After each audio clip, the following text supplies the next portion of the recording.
जमानत खारिज, सबको पता है कि पिछली 13 तारीख को मेरी जमानत खारिज हो गई थी। लोग सोच रहे होंगे 1 महीने में आज सरेंडर क्यों कर रहा है। मैं बताना ये चाहता हूँ, क्लियर करना चाहता हूँ कि मैं जब पिछली बार जमानत मेरी हुई थी तब सरकार माननीय न्यायालय ने मेरे ऊपर शर्तें लगाई थी। उनमें एक शर्त ये भी थी कि मुझे महीने की हर पहले वीक की पहला जो महीने का सप्ताह होता है उसमें नगर कोर्ट थाने में आकर हाजिरी लगानी है। और इस महीने का कल 7 पहला जो सप्ताह है उसका कल आखिरी दिन है।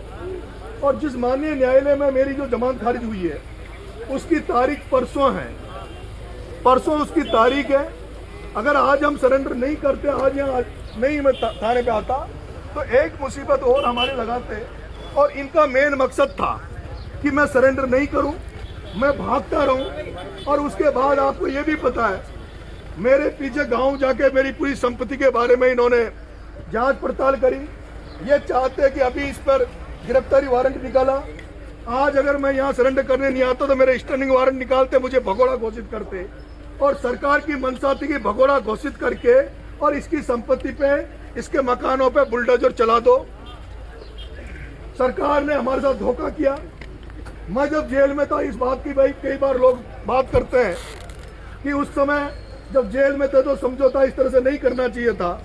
लेकिन वो परिस्थितियां, मेरे जो साथी थे जो पूरे मूवमेंट में खड़े थे समझौता के टाइम पे, उन सारे लड़कों को परिस्थितियां पता थी उसमें क्या क्या षड्यंत्र हो रहे थे। जेल में सीज कर दिया था, समझौता हुआ, टेबल पर हुआ, सीएम से समझौता हुआ। समझौता ये हुआ कि सारे मुकदमे वापस कर लेंगे। समझौता में 4 मुकदमे लगे, उनको 2 करके 2 को डिस्पोज कर देंगे, सबको मुआवजा देंगे। लेकिन जिस तरह से कई ऐसे मामले आते हैं जब सरकार को हमने पलटते देखा है, और इस बार भी सरकार पलटी है।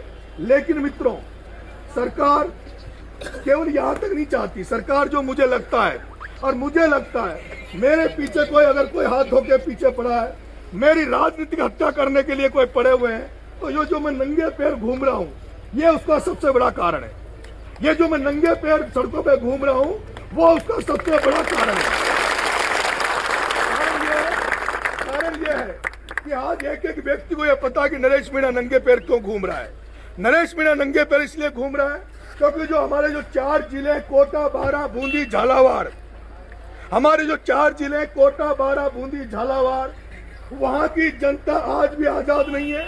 वहाँ की जनता आज भी राजनीतिक तौर पे गुलाम है। वहाँ की जनता आज भी शैक्षणिक तरीके से गुलाम है। वहाँ आज भी लोग अपनी मर्जी से कोई धंधा नहीं कर सकते। उन 4 जिलों में अगर किसी की गिट्टी बिकेगी तो केवल धारीवाल, ओम बिरला, प्रमोद जैन, भाया प्रताप सिंह सिंघवी की बिकेगी। अगर राजनीतिक तौर पर किसी को अगर पंचायत समिति का टिकट चाहिए, जिला परिषद का टिकट चाहिए, एमएलए एमपी का टिकट तो बहुत दूर, अगर छोटा छोटा टिकट भी चाहिए तो 4 सेठों के दरवाजे पे भीख मांगनी पड़ती है कि हमें डायरेक्टर बना दो, जिला परिषद बना दो, प्रधान बना दो। अगर किसी को दुकान खोलनी है, धंधा करना है, तो वो जब तक वो 4 सेठ आशीर्वाद नहीं देते धंधा नहीं चलता। वो जब तक ये जो रोड बन रहे हैं वहाँ सारे गिट्टी के कलेक्शन उनके चल रहे हैं। हाड़ौती की जनता गुलाम है। उस जनता के लिए मैं ये प्रण लेके निकला हूँ कि मैं जब नंगे पैर घूम रहा हूँ, मैंने कई बार कहा वहाँ, अब हर आदमी को पता है कि नरेश मीणा का प्रण ये है कि वो जो 4 धन्ना सेठ बैठे हैं, जो 2 भारतीय जनता पार्टी में, 2 बीजेपी में प्रताप सिंह सिंघवी और ओम बिरला, और 2 कांग्रेस में शांति धारीवाल और प्रमोद जैन भाया, वो चारों मिलकर जिस तरह से वहाँ कुटराघात करते हैं, मैंने कसम खा रखी है कि जिस दिन उनको विधानसभा लोकसभा में जाने से रोक दूंगा, जिस दिन उनका विधानसभा लोकसभा में जाने से रास्ता रोक दूंगा,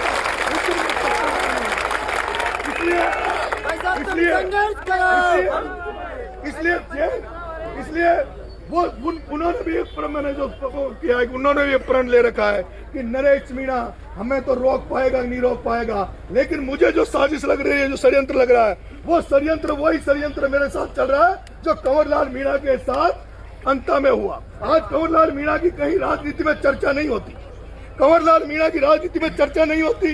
लोक समाज की बात करते मैं कहना चाहता हूँ कि कंवरलाल मीणा जो डबल इंजन की भारतीय जनता पार्टी की सरकार है, कल 2 दिन बाद में आदिवासी दिवस है, पूरा देश आदिवासी दिवस मनाएगा। लेकिन मैं पूछना चाहता हूं कि पूरे भारत में केवल बीजेपी का एक व्यक्ति ऐसा है जो एमएलए होते हुए भी जेल में पड़ा, जिसकी एमएलए गिरी खा गए। और जो बीजेपी में जो आदिवासी एमएलए बैठे, आदिवासी जो नेता बैठे, उन्होंने एक ने भी कभी ये नहीं कहा कि कंवर लाल को माफी मिलनी चाहिए, कंवर लाल को राज्यपाल माफ करें। इनको लगता है ये समुदाय, ये लोग इतने कमजोर हैं। जैसे हमने कंवर लाल मीणा को जेल में डाल के, कंवर लाल मीणा को जेल में डाल के, तुमने अंतर चुनाव भी देखा होगा। अंतर चुनाव मुझे केवल कांग्रेस ने नहीं हराया था, अंतर चुनाव मुझे कांग्रेस ने नहीं हराया था। आप सबने देखा होगा कैसे ओम बिरला ने हजारों आदमी प्रमोद जैन भाई को, उसके जो कांग्रेस का भाई था, उसको एमएलए बनाने के लिए पूरी टीम वहां खड़ी कर दी थी। भारतीय जनता पार्टी के वहां पर 3 एमएलए थे, बीजेपी के 12 में 3 एमएलए थे, एक राधेश्याम बेरवा, एक ललित मीणा और एक क्या नाम से प्रताप सिंह सिंघवी। पूरी भारतीय जनता पार्टी प्रमोद जैन भाई के लिए काम कर रही थी। उस सिस्टम को तोड़ने के लिए, उस तंत्र को तोड़ने के लिए, किसानों को, बच्चों को राजनीतिक प्रतिनिधित्व दिलाने के लिए नंगे पैर घूम रहा हूँ। अभी एक आंदोलन हुआ, लोगों ने कहा उसमें उसको आना चाहिए। अरे मुझे पता था मैं किस कंडीशन में आरोपी में संघर्ष कर रहा हूँ। वहाँ हमें जरूरत है सारी किसान जातियों को एक जाजम पर लाने की। हमें पहले भी वहाँ लड़ाया गया, हमें पहले भी लड़ाया गया। मैं बार बार नारा देता हूँ, अरे मेरे भाइयों, आज पूरा राजस्थान, पूरा देश मेरी बात को सुन रहा होगा।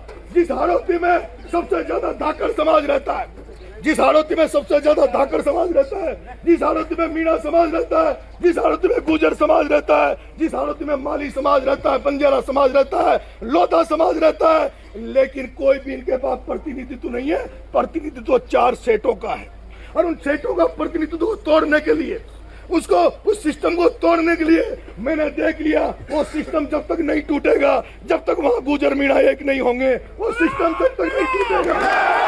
वो सिस्टम जब तक नहीं टूटेगा, जब तक धाकड़ समाज, माली समाज, सारी किसान जातियां एक नहीं हो जाती, तब तक वो सिस्टम नहीं टूटेगा। और इसीलिए आपने देखा होगा पिछले दिनों जब खाद नहीं मिल रहा, अभी भी किसी की खाद की दुकान पर चले जाओ, चाहे माधोपुर चले जाओ, कहीं भी चले जाओ, डीएपी खाद का कट्टा कहीं भी 1350 जो प्रिंट रेट है उसमें नहीं मिलता, 2300-1800 में मिलता है। यूरिया का कट्टा कहीं भी नहीं मिलता, क्योंकि सेठों का राज है, अमित शाह का राज है, अडानी अंबानी का राज है। नरेश मीणा चाहता किसानों का राज आए, किसानों की राजनीति चले। और जब तक किसानों की राजनीति सक्षम नहीं होगी, मजबूत नहीं होगी, जब तक किसानों का कोई भला करने वाला नहीं है। इसलिए मेरा तो सपना है कि सारी किसान कम्युनिटी को साथ लेकर चलूं। आज मैं देख रहा हूँ कि आज सारे लोग, आप मुझे आशीर्वाद देने आए हो, आप मुझे जेल छोड़ने आए हो।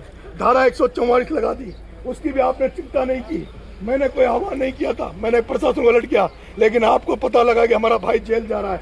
आप इतनी तादाद में आए हो, मेरी माँ ने रोते हुए भेजा है, मेरा बेटा बाहर है, पर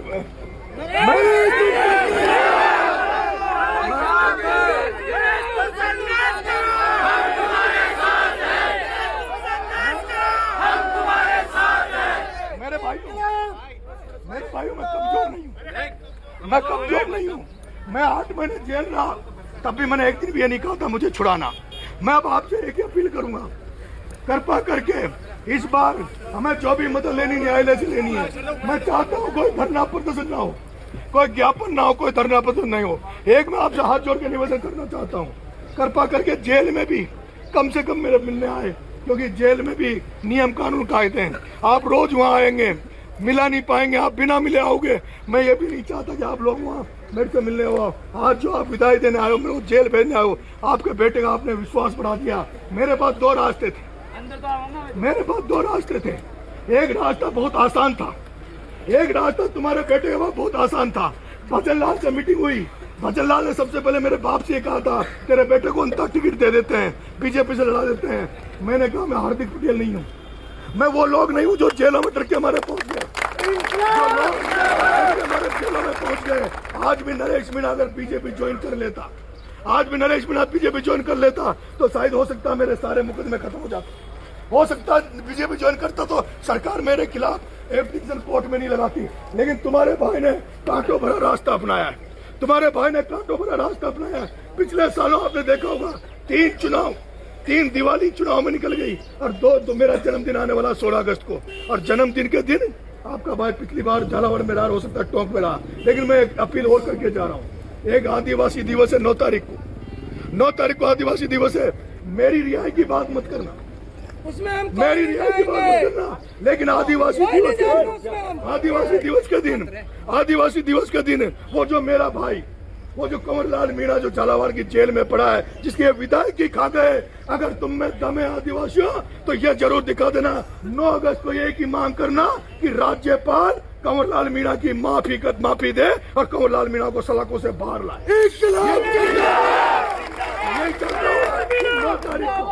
9 तारीख को आदिवासियों से एक ही निवेदन करूंगा कि आदिवासी दिवस पर कंवरलाल मीणा की रिहाई की बात हो और राज्यपाल उसको माफ करे, क्योंकि किस तरह का षड्यंत्र हुआ वो सब आपके सामने। अब मैं जा रहा हूँ, आप सबसे मेरा आग्रह है, भारत माता की जय। आप सभी से मेरा आग्रह है, संख्या में लोग उतर भी हैं, आप सबसे आग्रह है आप यहाँ लोग रुके। मुझे अभी वहाँ 10 मिनट मेरी फॉर्मेलिटी, कागजी फॉर्मेलिटी करेंगे, उसके बाद मुझे STSC कोर्ट में पेश करेंगे। लेट भी हो रहे हैं, मुझे जो टाइम दिया उसमें लेट हो गए। आप सब आए हो, आपका जिंदगी भर आपका एहसान रहेगा। ये प्यार आशीर्वाद बनाए रखना, क्योंकि